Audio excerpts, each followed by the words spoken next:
Hi, everyone. I'm Congressman Ted Deutch, and it is such a privilege to join this phenomenal group of young Jewish leaders.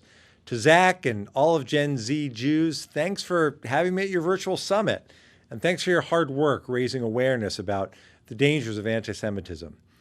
I've seen in my work, just as you've seen in yours, how painfully clear it is that anti-Semitic incidents are on the rise. We need to recognize that the problem of anti-Semitism has become more and more alarming and more urgent in recent years.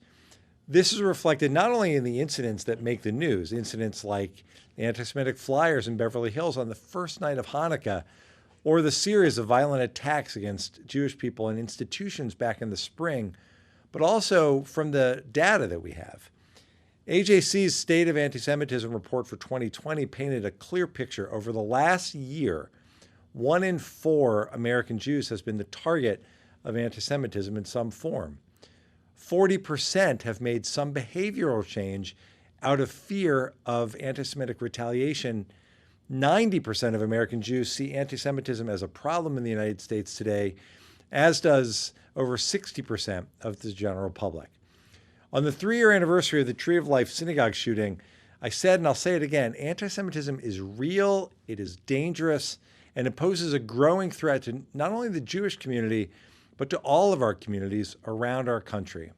But this is particularly true for your generation, for Gen Z. I spoke recently at GW where I heard from students firsthand about the anti-Semitism that they've experienced on campus. And just days after I spoke there, a fraternity on their campus was vandalized and a Torah scroll was desecrated. A Christian Bible was also in the room, but it was the Jewish holy text and that one alone that was destroyed and covered in laundry detergent. And we have data from the ADL and Hillel that are validating those lived experiences. They show that roughly 1/3 of Jewish college students, your peers, have experienced anti-Semitism in the last year, and 15% have felt the need to hide their identity out of fear. Multiple surveys over the last couple of years have also shown that Gen Zers are more likely than not to have seen Holocaust denial or Nazi symbols on social media, and many, if not most, lack basic knowledge of what happened during the Holocaust. Now, some of you likely have your own experiences that reflect this trend. And I'm not saying this to scare you. I know you've heard it before. I say this because this is why the work that you all are doing is so critical. I'm proud of the work my colleagues and I have done on this issue, but combating anti-Semitism demands far more than our efforts. It requires everyone. It requires Gen Zers to be active and engaged in the fight. It is efforts like yours that will change the story for young Americans, that will start creating campus environments that are more inclusive and empathetic, and that will shape a generation that is knowledgeable about anti-Semitism and its consequences. I'm the first to admit it. It can be frustrating when peers and colleagues and friends aren't aware of the history of the words that they choose and invoke harmful stereotypes without knowing the ramifications.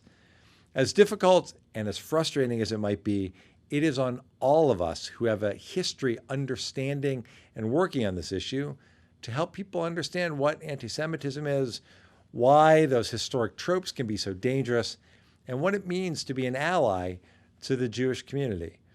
As a proud member of Congress, proud Jewish member of Congress, getting to speak with the next generation of Jewish leaders is among my favorite parts of this job. So keep up the excellent work.